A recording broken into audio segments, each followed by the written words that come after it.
Ou seja, passa-se a pensar o fomento e tem uma pretensão de que isso é democrático, quando não é democrático, é democratismo. Passa-se a pensar o fomento como um programa de distribuição de verba, de distribuição de renda.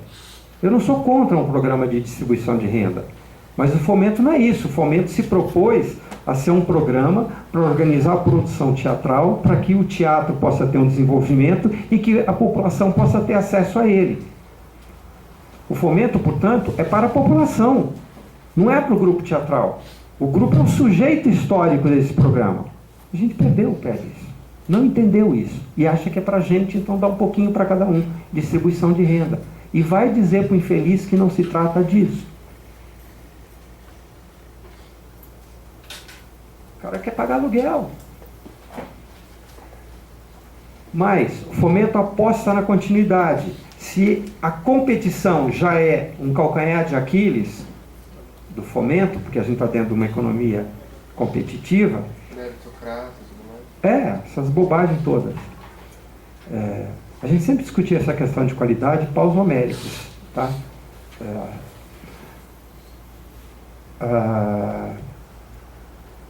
Se esse é um problema, o outro problema é a continuidade.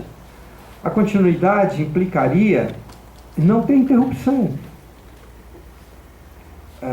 Se é para estruturar a produção, a gente entendia que vai ter, e aí a gente sabia, nós vamos criar um problema lá na frente, mas aí na frente a gente joga esse problema no colo do Estado. De repente você vai ter 10, 20 grupos que estão sendo bancados, e o resto ficou de fora, então vamos juntar o resto e brigar no Estado. Não, a gente briga entre a gente, então os 10, 20 não conseguem ter continuidade. Ou seja, o fomento investe, mas esse já ganhou, não ganha mais, aí ele quebra a perna. O Celso Frates, que foi secretário municipal de cultura, entendia, e a gente quebrava o pau com ele, que o fomento servia para estruturar. Depois de estruturado, o grupo tem que caminhar com suas próprias pernas. Camarada, o que é caminhar com as suas próprias pernas numa economia de mercado? É produzir bens vendáveis, é produzir mercadoria. É essa a nossa função? E a gente tem perna e vai fazer isso? Ou seja, não tem como. São problemas, e esses problemas afundaram e acabaram, na minha opinião, com o fomento enquanto um programa público voltado para a população. E não estou condenando ninguém, né? Nenhum julgamento moral. As pessoas querem sobreviver e querem o dinheirinho para elas. Só que estão procurando no lugar errado e batendo na porta errada. Ou então quer dinheiro para a produção. A gente fala, não, o fomento não é para a produção teatral. Vamos abrir um programa. Aí surgiu o Zé Renato, para a produção. Mas não é para isso. Respondi? Nada a acrescentar.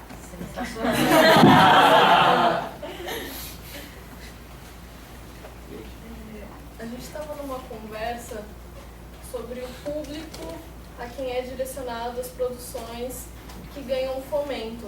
Vocês acham que esse público, que o fomento, os grupos que estão ganhando fomento, eles estão conseguindo atingir esse público?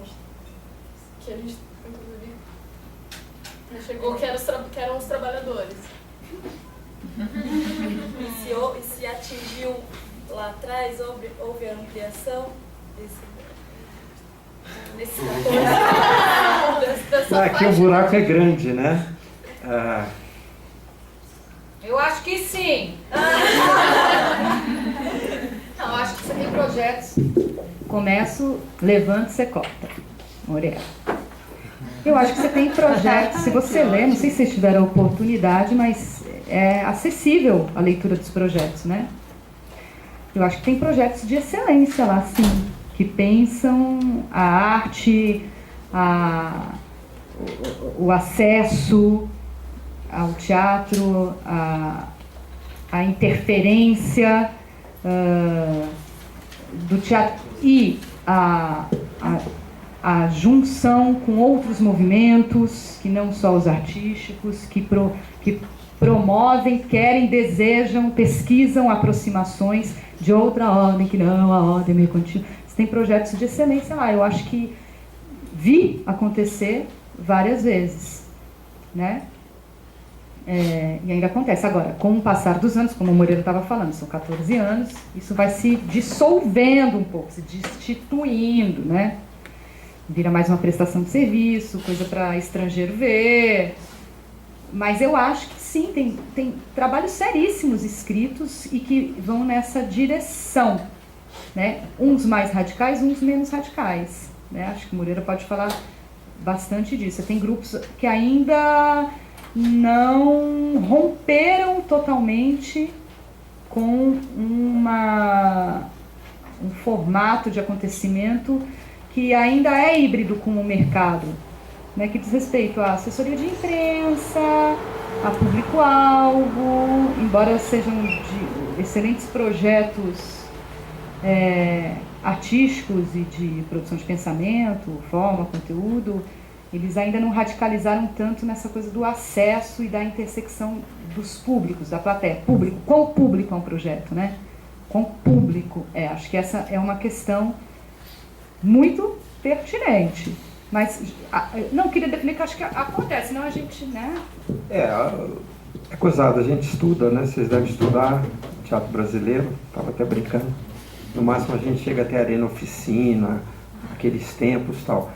Na verdade, os grupos teatrais desenvolveram atividade num nível que jamais a história do teatro brasileiro teve. Isso ainda não foi registrado pela academia de forma decente, nem analisado esse processo que ainda está em andamento. Nunca você teve tantos grupos também atuando, por exemplo, na periferia. E que atuam só na periferia, muitas vezes, né? Então, nesse sentido, é exemplar. Mas é óbvio que também continua o velho problema de meia dúzia de gato pingado na maioria das vezes. Então, eu vou colocar algumas questões que tem a ver com fomento, mas não só. E vou colocar a partir até da experiência da gente. O Engenho, por exemplo, quando eu digo que a gente pegou o boné e se autoexilou na periferia, uma das questões que a gente levantava era essa: mexer no palco significa, se a gente mexer na plateia, a gente vai ter que mexer no palco. O que de cara quebra a ideia de que a arte é universal e eterna. Ainda mais o teatro que acontece aqui agora, você pode registrar que não vai ser a mesma coisa. Que é isso que você estava falando, né? Dessa relação aqui agora entre a gente, olho no olho. Então a gente foi para a periferia em busca desse público.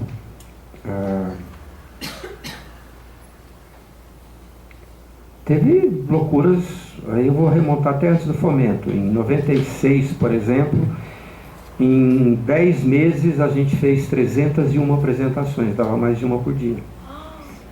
Com o começo do fomento, em 2002, entre 2002 e 2003, nós botamos 20 mil pessoas dentro do teatro. Só de escolas, igrejas, movimentos, um grupo como Engenho atendeu mais de 800. E quando eu digo mais de 800 é assim, quando a gente estava trabalhando com rede escolar. Eu pego lá um ensino médio noturno, tem 500 alunos, então, à noite, né? Noturno.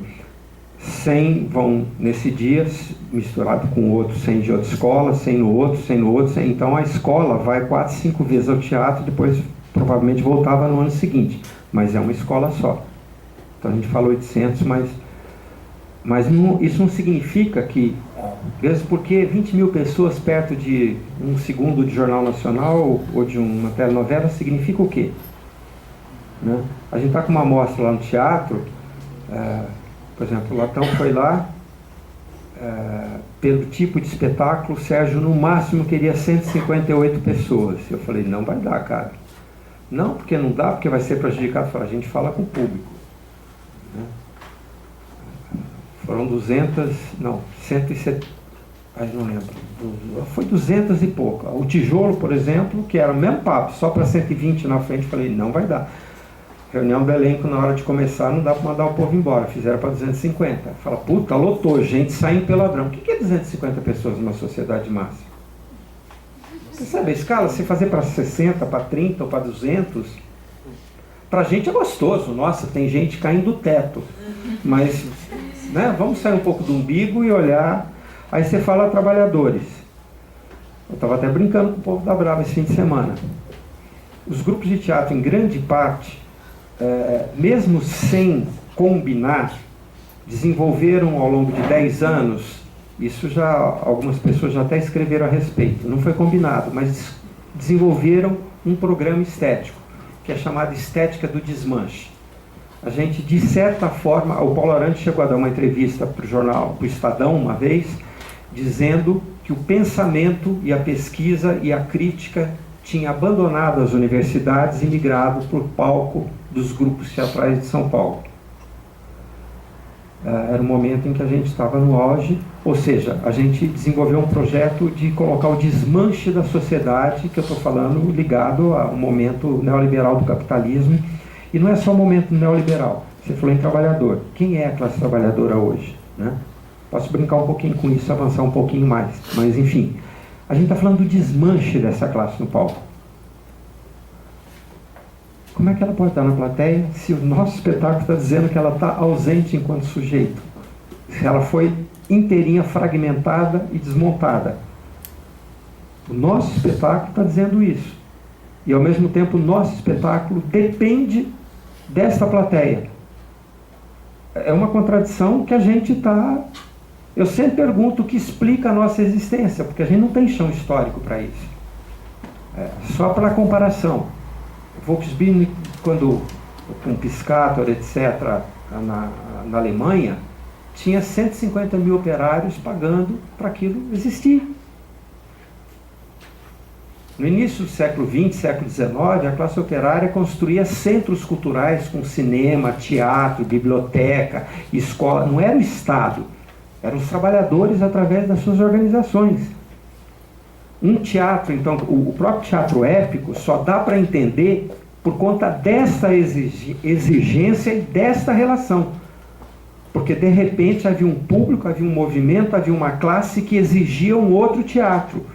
E foi produzir os artistas, tipo Piscator de Brecht e outros, para realizar o teatro que dialogasse com a existência deles. Cadê isso hoje? A gente está sem chão, né? É doido, mas no entanto a gente existe há mais de 10 anos. E não é o Fomento que banca isso, porque não banca. Então eu não entendo. Nas nossas discussões, e mais, você falou de movimentos. A gente vai para movimentos, tem grupos articulados. Minha companheira na quinta-feira à noite estava se apresentando na Escola Florestan Fernandes, saiu de lá quinta-noite, na sexta a polícia invadiu. A gente está em contato direto, e até hoje tem vários grupos que têm reuniões com movimentos populares, articulando coisas de teatro, que é uma briga de foice no escuro, né? É uma briga de foice, mas tem. Outro problema, se a gente vai fazer um teatro contra-hegemônico, a contrapelo, e se a gente está dizendo que a cultura hegemônica, ela é hegemônica por quê? Porque ela domina corações e mentes. O que o público quer majoritariamente é Corinthians e Palmeiras, que é ideologia em estado puro, é competição, não tem intermediação. Esse é o discurso ideológico mais acabado, sem nenhuma intermediação, a competição é o que interessa. O que é o programa da Xuxa? É Chitãozinho Chororó. Ou seja, a gente tem que se confrontar com o público e não dar o que ele quer. É um problema. Estou colocando problemas com os quais a gente se depara, os grupos se deparam cotidianamente. E esses problemas existem em grande parte porque nós existimos. Nós provocamos e lidamos com esses problemas. É engraçado pensar que nessa lógica de mercado, onde é o público que define o que é mentira também. Também é mentira. Mas que é a ideologia... É o que eles dizem. Hegemônica que decide. A gente tem que encontrar essas brechas. A gente tem que produzir isso, e a gente está produzindo no tamanho das nossas pernas. O que explica isso? É discussão entre muros de alguns grupos. Duas visões. Uma delas diz assim: no fundo, nós não passamos de um efeito residual, pegando lá o inglês lá, o Raymond Williams, um efeito residual das vanguardas modernistas do início do século XX. É isso que nós somos. Outro se contrapondo a isso. Não. Como sempre, e aí era gente de fora dos grupos dizendo, gente de movimento. De movimento das organizações que tem por aí. Como sempre, os artistas são um sismógrafo. O que vocês estão fazendo é um indício do que está por baixo, que não é aparente, que ninguém percebe, mas vocês, como sempre, estão à frente apontando o que virá. Vocês são emergentes. O que vocês estão fazendo está descolado da realidade porque vocês estão à frente da realidade. Não sei. Bonito isso, né? Mas... Classe trabalhadora, depois do toyotismo, da flexibilização, da terceirização, acabou enquanto classe. Aí é uma outra discussão, só vou deixar isso para depois vocês discutirem. Grupo teatral, uma outra ironia. A gente se reúne, se organiza de uma forma horizontal, democrática, blá, blá, blá. Verdade. Aí você olha e fala, que gozado. O tal teatro moderno, que é o TBC, como marco, tem uma organização e um processo de criação que começa, vocês devem ter aprendido isso, no ensaio de mesa. Eu não vou entrar em detalhe, tá? Eles têm até publicado, mas é um processo de criação e de construção do espetáculo que tem tudo a ver com Fordismo. E o grupo teatral, que ironia, tem tudo a ver com toyotismo. A maneira como a gente se organiza é a maneira como hoje o capital organiza a produção industrial.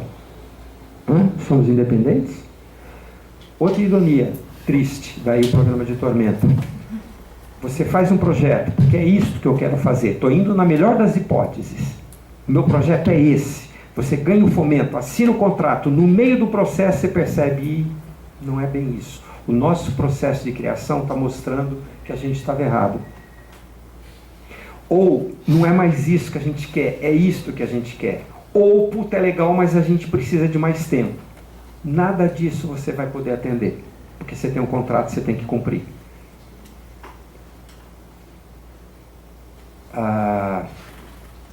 Se a gente olhar para a produção hoje, aí qual é o termo? Just in time. O que é a produção industrial hoje, o tal just in time? Você produz sobre encomenda. No fundo, quando você vê, você está preso a uma coisa que você tem que cumprir, você tem que entregar aquele, aspas, produto. Isso tem muito a ver com o tal trabalho alienado, do qual a gente fugiu. Fugiu? São contradições com as quais a gente convive e tem que lidar. Tá obscuro o que eu estou falando, porque eu não estou entrando em detalhes do que é toyotismo, o que é trabalho alienado, o que é just in time, mas é gozado como as coisas coincidem, né? Para a gente parar de pensar que a gente também é o teatro e nós vivemos à margem. Temos a história própria, nossa. O pé no chão, pô. Eu não sei se eu respondi sobre o público e classe trabalhadora. É encrenca com a qual nós nos deparamos cotidianamente, diariamente. 2 exemplos. Agora eu vou falar do objeto de linguagem. O espetáculo que o engenho eu considero mais radical do ponto de vista de linguagem, a tal ponto que a gente discutiu que se a gente desse um passo a mais a gente iria falar sozinho, foi o espetáculo que mais dialogou com os jovens da periferia, e mesmo com velhos, e eu falo isso por saber, por fazer, seja para suplência, seja para ensino médio, seja para movimentos populares. A gente tem dentro do grupo um projeto que chama Teatro de Bolso, que são pequenas cenas experimentais que a gente apresenta em qualquer lugar, e quando eu digo apresenta, apresenta mesmo, centenas de vezes. Então, muito testado. Muitas dessas cenas fazem parte do espetáculo em pedaços. É o que mais pegou na veia, que mais dialogou com a periferia. Os nossos amigos queridos, que frequentam a minha casa, que a gente toma cerveja junto, da classe teatral, odeiam espetáculo.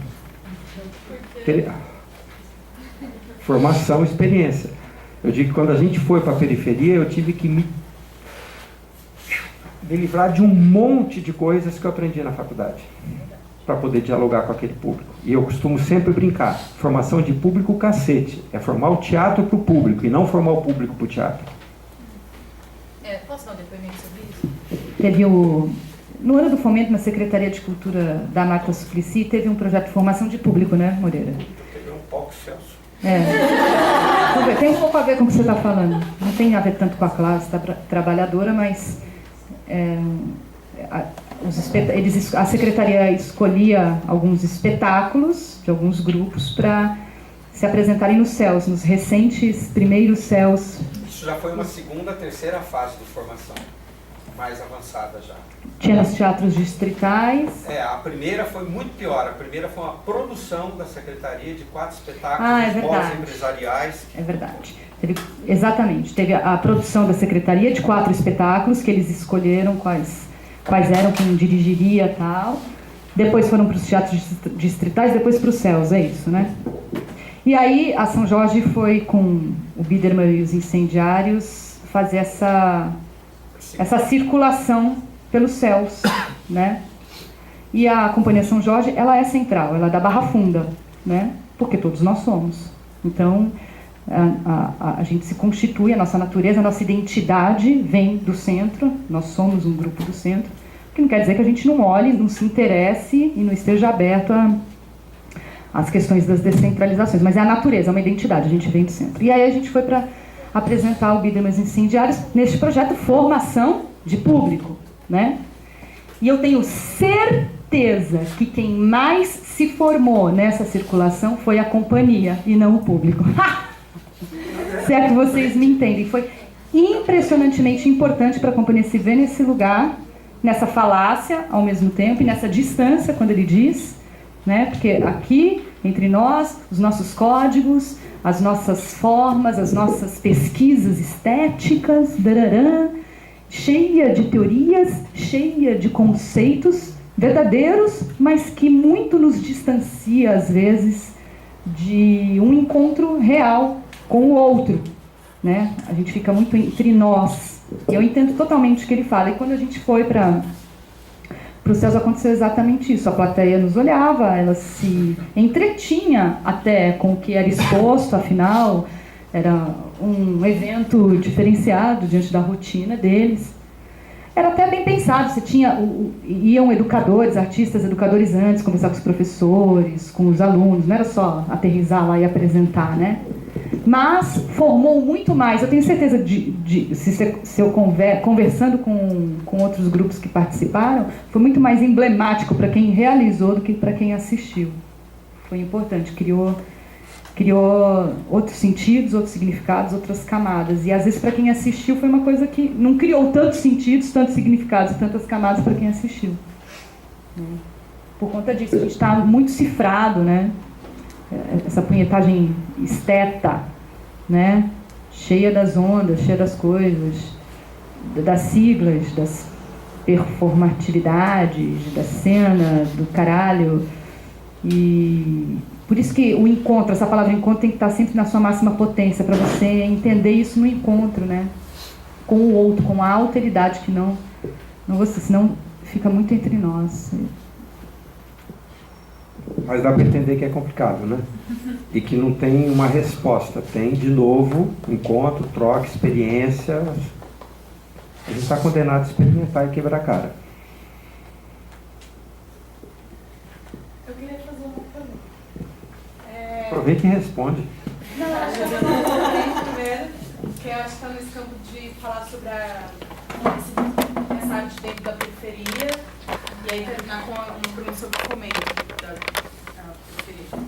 Aí estava, acho que eu e o Lucas conversando, e eu fui a um fórum em São Mateus, falando sobre essa produção da arte dentro das periferias e tal, e o quanto, por conta do vocacional, por conta do surgimento de algumas, do VAI, a gente também passou por isso, falou sobre isso, todos esses projetos trouxeram um fomento à própria periferia criar a sua própria arte, que eu acho que está dentro disso. A gente muitas vezes acha que é necessário que venham coisas do centro para a periferia e que ela não cria sua própria fala, seu próprio discurso ali entre elas. E E acho que também dessa produção, esse diálogo de que a necessidade de eu mesma saber falar sobre essa necessidade. Não sei se estou sendo clara. E aí, acho que você fez parte, né, do levante do fomento à periferia. E lá quando a gente estava conversando, estava falando sobre essa necessidade de que como as periferias estão produzindo cada vez mais e como esse fomento ajudaria a permanência disso. Porque o fomento não dá mais conta, o VAI não dá mais conta, o PROAC não dá mais conta. E como que isso funcionou nessa discussão, assim? Acho que talvez porque é muito novo esse projeto, e aí eu gostaria que falasse um pouco dele para que a gente entendesse o que é isso. Fomento periferia? É. Da importância, principalmente dele, da gente ter ciência da existência desse fomento. Uma de dedo duro aqui. Bom, primeiro, eu defendi,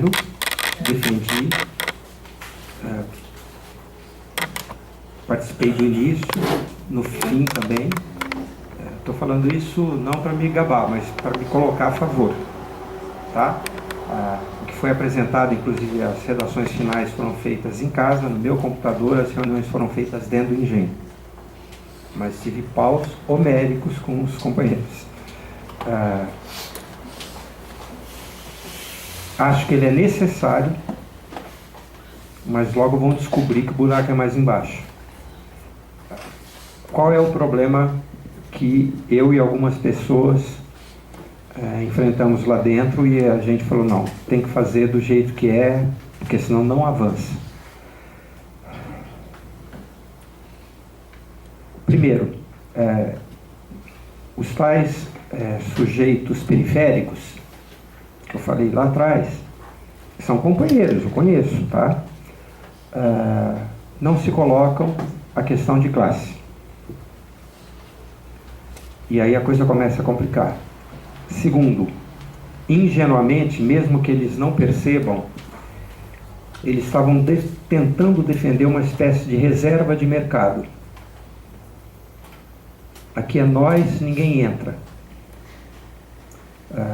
Só para dar uma ideia, uma das provocações que eu fiz foi assim, tá, o fomento à periferia é para a periferia ou é para vocês? Segundo, o fato de ser da periferia, primeiro, assim, eu, engenho, nunca me coloquei como porta-voz da periferia, nem membro da periferia, tá? O engenho, dentro do próprio projeto que eu ajudei a redigir, está fora do programa. Eu não posso concorrer nesse programa, embora atue na periferia há 23 anos. Mas eu concordo e assino embaixo disso, tá? Mas, quando eu digo reserva de mercado, parte também de uma premissa que nós é que tem que falar de nós, que é o que você acabou de falar. A cultura hegemônica, porque ela é hegemônica, ela está em todo lugar. O fato de você ser pobre não te dá nenhuma garantia que a tua fala vai ser mais clara ou o teu trabalho artístico ou cultural mais importante do que um outro Zezinho, né?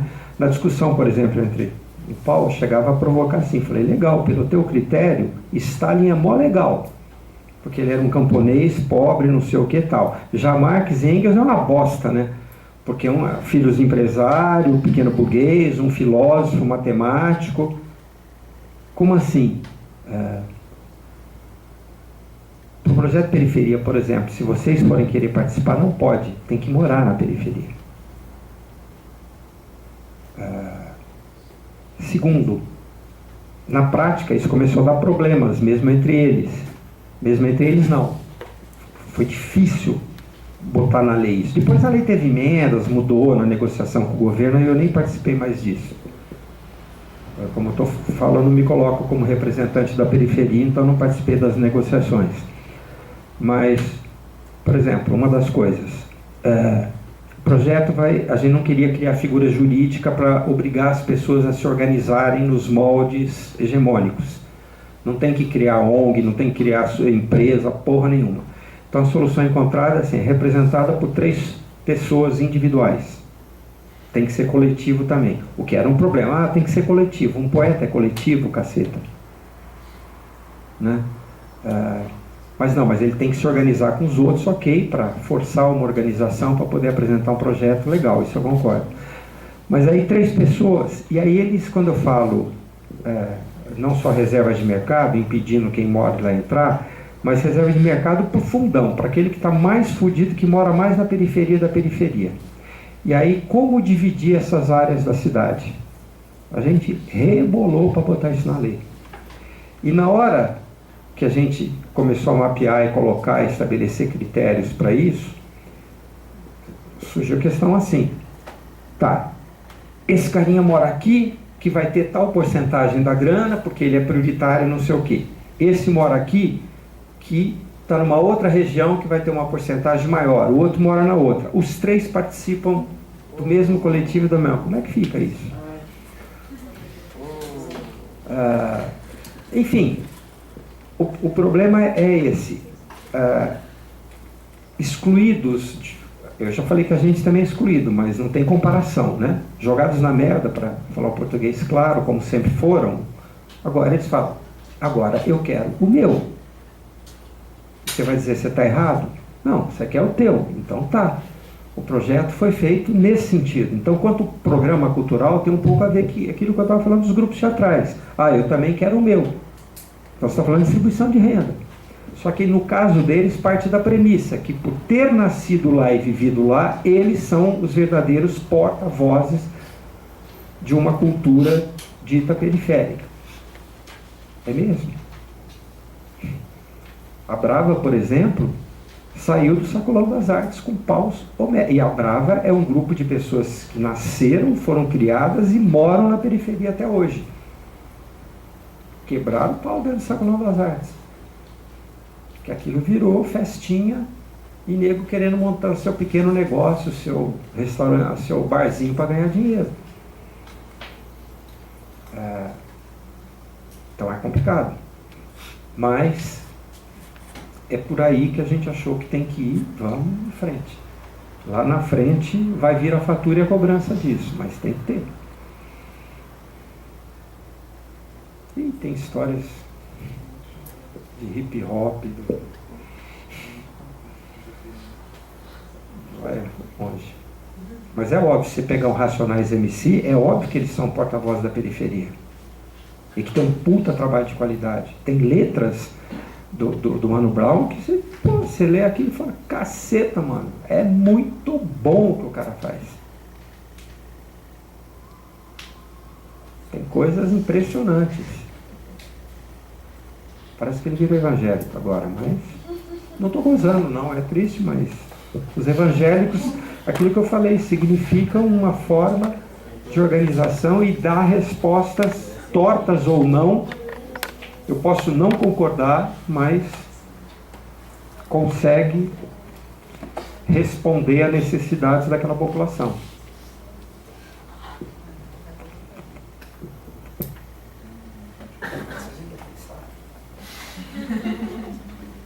Eu queria... É uma pergunta, na verdade. Sim. Sim. É que eu não sei, então é pra roda, pra ver o que vocês acham sobre. Porque no Vai tem o Vai 1 e tem o Vai 2, né? Eu não sei agora qual é qual, que tem um que é pra há mais de 5 anos, de grupo, é o Vai 2, se não me engano, o Vai 1 é pra menos e tal. Será que o fomento... na verdade são duas, né? Então o fomento seria uma solução, separar isso, para você não falar igual o César Vieira está concorrendo comigo que estou entrando agora. A ideia era essa, fazer isso agora, mas a gente não teve perna para mexer. Já tem até isso redigido, há mais de 10 anos que tem redigido mudanças já para a lei. Está guardada lá. Mas a gente não tem fôlego político, falar se entrar a gente vai perder o que tem. Então a gente mantém a ideia guardada para não perder o pouco que tem. Tem, por exemplo, a criação do chamado grupo estável. Estável não é vitalício, ele pode perder a estabilidade. O grupo estável seria aquele que não vai mais concorrer. Ele só vai apresentar plano de trabalho e dar conta disso. Agora, tem critérios para ele se tornar isso e tem critérios para ele perder essa estabilidade. para separar essas coisas. Tem um bando de coisa, por exemplo, até isto, como a coisa evoluiu e hoje você já tem o Zé Renato, grupo novo não entra no fomento. Fomento também teria que ter no mínimo X anos, coisa que hoje não tem. Todas essas coisas foram discutidas lá atrás, naquele momento a gente achou que não podia fazer isso, até porque a realidade era bem menor e que esses seriam os problemas a serem enfrentados no futuro. Só que o futuro chegou e a gente não teve perna para o confronto político com o Estado. Aí isso arregaçou com a gente também.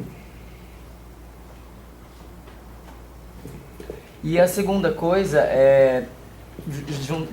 emendando nisso, como que é isso? Então, o grupo, não sei o que vocês acham, né? Sobre o mesmo grupo ganhar várias vezes o fomento, né? Como que se dá esse imbróglio, né? É legal, não é legal? Como que é isso? O que vocês acham? É o imbróglio. Tem que ganhar. Mas aqui não rola. É um imbróglio. Não pode. É muita demanda, muita gente. Reclama, é privilégio. Vira privilégio.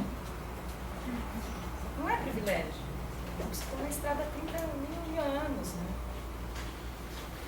A ideia original, quando se pensou isso, era ter esse grupo de privilegiados, entre aspas, porque eles teriam que carregar o programa nas costas. Mas a ideia era que a gente conseguisse tal inserção na cidade que poderia fazer uma pressão para aumentar o número de grupos. Agora, esse problema de novo se recolocaria, porque você vai criando uma demanda e vai provocando que é uma bomba relógio no colo do Estado. A gente é claro isso. Vamos colocar essa bomba relógio no Estado, porque o Estado não vai dar conta disso. Só que a gente não teve força política para isso. Inclusive, a gente não conseguiu, também respondendo um pouco a tua pergunta, essa tal inserção social. A gente não tem esse apoio da cidade. Então não tem força política para ir para o embate, a bomba relógio estourou no nosso colo, e não no colo do Estado. Eram riscos. Perdemos. Mas a história não terminou ainda. Eu poderia dizer que o ideal é que o próprio público financiasse o teatro sem a mediação do Estado? Sim. Exemplo do Galpão, não aqui de Minas, do Uruguai. Exemplo do Dario Fo, ao longo dos anos 60 na Itália. Exemplo do Volksbühne, que eu falei, das Casas do Povo, que aí não era nem só grupo de teatro, eram centros culturais, mantidos pelo próprio movimento. Mas cadê o movimento? Cadê a classe? Alguma pista do como fazer isso? Você depende do movimento do único sujeito histórico que pode se contrapor a essa barbárie, que é a tal classe trabalhadora. Como está hoje, ela está inteiramente fragmentada e destruída. Se ela não conseguir se recompor, a barbárie vai aumentar. E provavelmente num nível, isso nunca aconteceu em nenhuma civilização da humanidade. Eu falei bomba relógio, a bomba relógio está posta. Se a gente não parar essa máquina destruidora, que é o capitalismo, o planeta Terra vai passar por transformação, no qual um mamífero chamado ser humano não vai ter condições de sobreviver. Ou seja, se a gente não parar essa máquina demolidora, o ser humano vai desaparecer em 100 anos da face da Terra. Tem cientista que já está calculando isso. Quem pode parar isso? Seria a classe trabalhadora. Mas esse sujeito não se apresentou mais para a história desde a metade do século passado. Quer dizer, até os anos 60 ainda tinha anos 70. De lá para cá foi ladeira abaixo. E ele está inteirinho desfigurado. Se esse sujeito histórico se recompor, alguma coisa poderá acontecer. Se não, para mim é barbárie. Para desespero, por exemplo, de um grupo como o Engenho, os nossos espetáculos, para nosso desespero, terminam numa barbárie. Porque a gente não enxerga na contradição dramatúrgica, no material que a gente coloca em cena, a superação disso e só o aprofundamento disso. Então eu não posso chegar no fim e propor uma revolução que o meu material dramatúrgico não me permite. Eu caio num ufanismo barato. E o meu material dramatúrgico, quando eu não consigo sair dessa sinuca de bico. Aliás, não sou eu, né? É a humanidade. Né? E que ironia, né? Você tem hoje o catarse. Não tem nada a ver com isso que você está falando, com a classe trabalhadora, com esse público manter, que é o catarse. Você sabe o que é o catarse, né, Moreira? pela rede social. Não, porque você sabe o que está acontecendo? Não sei do que você está falando. Catarse é pela rede social. Por exemplo, eu quero produzir uma peça. Eu não tenho dinheiro. Você sabe agora?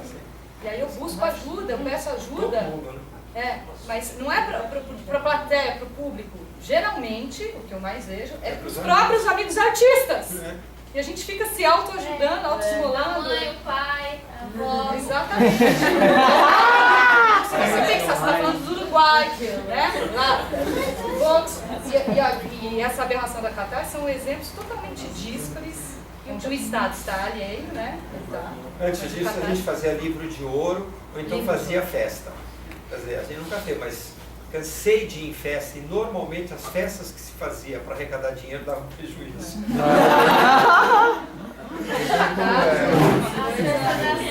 Catarse é alguma coisa estudada. E o catarse no teatro, ele não funciona, porque o catarse ele se tornou uma coisa de recompensa. Então você doa lá R$5 e recebe uma coisinha, né? Você vai CD, você vai ganhar o CD. E a gente vai dar o quê? No teatro, que é uma relação. Um encontro. Né? A gente não tem Jantar, É o camarada da casa. a gente vai dar de recompensa. É, a Não tem essa contrapartida. coisa de Mas por outro lado recompensa. também não sei, é um espaço que é importante também de você, sei lá, conseguir alguma outra forma de independência, né?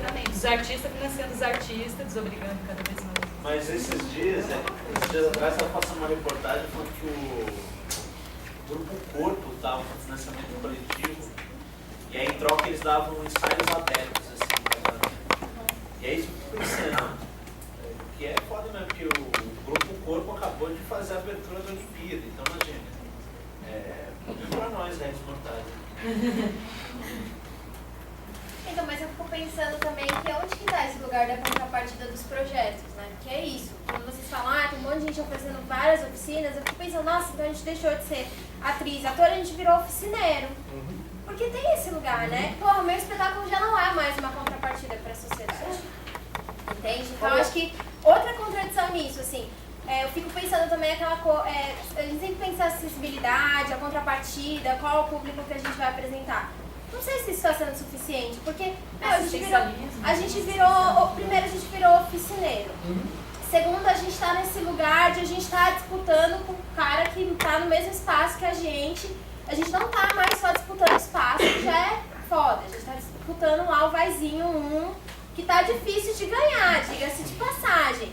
O pessoal tá falando fomento, eu tô aqui penando pra ganhar o vaizinho 1, né? Vamos lá. Tem o balcão já organizado. E aí vai vai dois. então, e aí é nisso. Aí não deu, você vai no PROAC, aí você fala, nossa, tem o PROAC CMS, será que eu vou ter perna pra correr atrás disso? Porque é isso, a gente vive disso. Atrás de projeto, então a gente anda com o bagulhinho aqui, então é projeto e contrapartida. Então a gente virou oficineiro e agora a gente virou meio advogado do nosso próprio grupo, né? Que você tem que ficar na defesa constante, não é o suficiente, aí tem que ter libras, não é o suficiente, tem que ter aquilo, não é o suficiente, você tem que rodar a periferia com o seu espetáculo, não é o suficiente, você tem que ir pro centro com o seu espetáculo, não é o suficiente, não é o suficiente.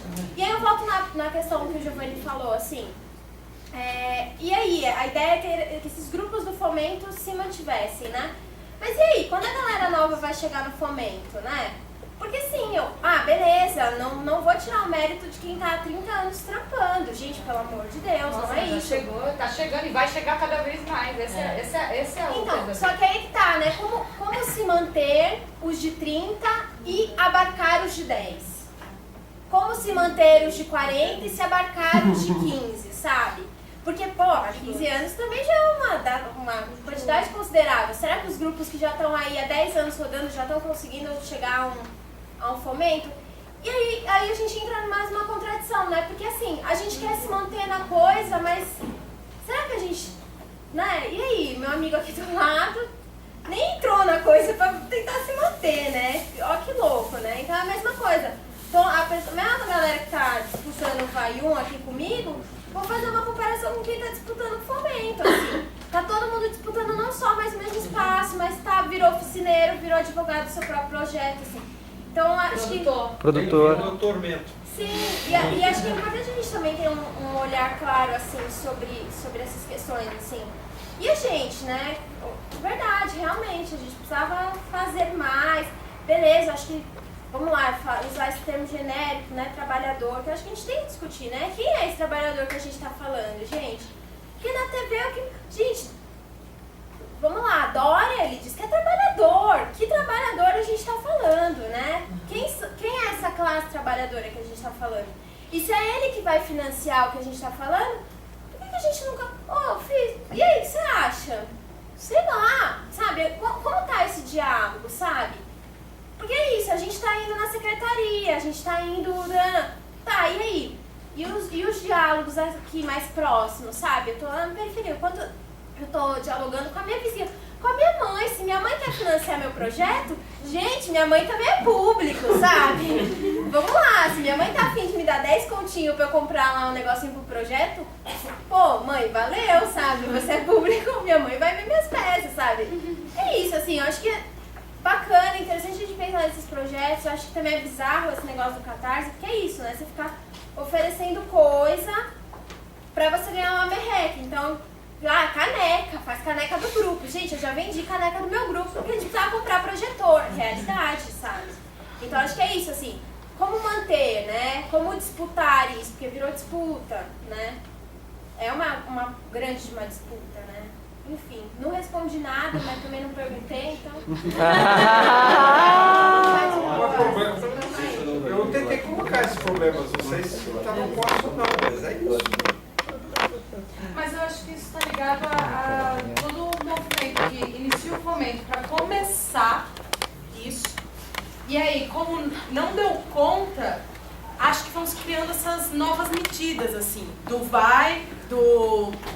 são tentativas e como vão se dissolver, a classe de artística, ela vai se dissolvendo, como a da periferia, que foi necessário criar um fomento para a periferia, pensando no meu. Você está entendendo o que eu estou querendo dizer?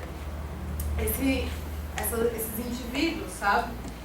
E que vão continuando no sistema, que poderia ser que poderia ser tudo dentro do fomento. Isso poderia acontecer tudo dentro do fomento. Se a gente tivesse um fomento que era pegar as pessoas de 20 anos, aí depois desenvolvesse um fomento que vai pegar as pessoas de 10, aí a gente não precisava ir fazendo essa cartinha de conseguiu vai, agora eu tô conseguindo vai 2, agora eu tô conseguindo o... E não vai fazer 18 anos, você vai... E aí você vai ter que ir subindo, entendeu? Acho que a resposta tá nesse lugar. Quando está se dissolvendo tudo isso, as pessoas estão começando a pensar só nos seus setorzinhos, assim, os próprios artistas, sabendo que tem um projeto engavetado, que poderia dar conta disso, entende? Acho que a gente pode dar uma distanciada e analisar que foi essa perda que foi acontecendo. E aí, quanto mais a gente vai crescendo de produções, até do que é a nossa cultura, que vê que eu não preciso desse título aqui para ser artista, para fazer teatro, e por isso que eu acho que sim, a periferia começa a tomar mais conta disso, dos projetos, autonomia, e tudo. Né? E não dá conta porque as coisas estão se modificando. E aí são essas medidas que vão tentando sendo colocadas.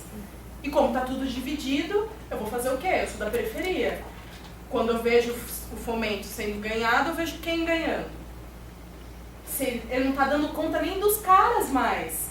E eu acho que os caras têm que ganhar, porque senão eles têm 40 anos pra. Eu acho que eles têm que ganhar, mas eu também tenho que ganhar. Então o que eu vou fazer? Vou criar uma coisa para a periferia. E aí ele setoriza e dá o que está acontecendo. Não sei, meu posicionamento também não perguntei.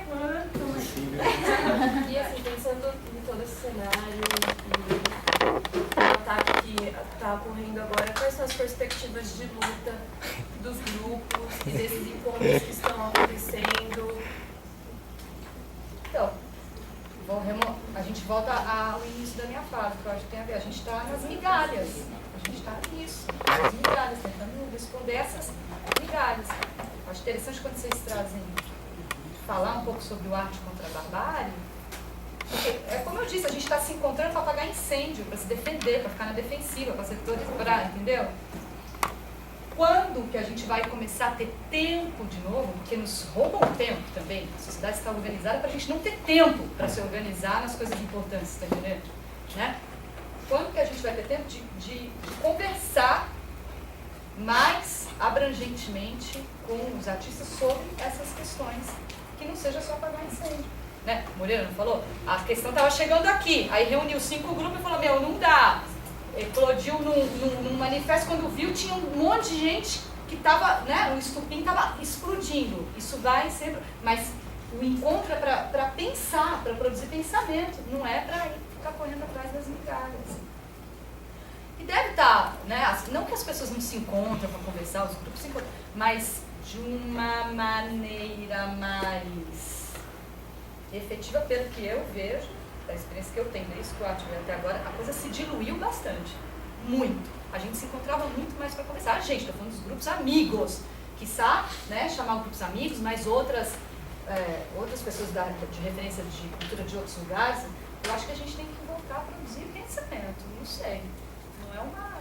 E não é para dar resposta, é para exatamente falar desses limites.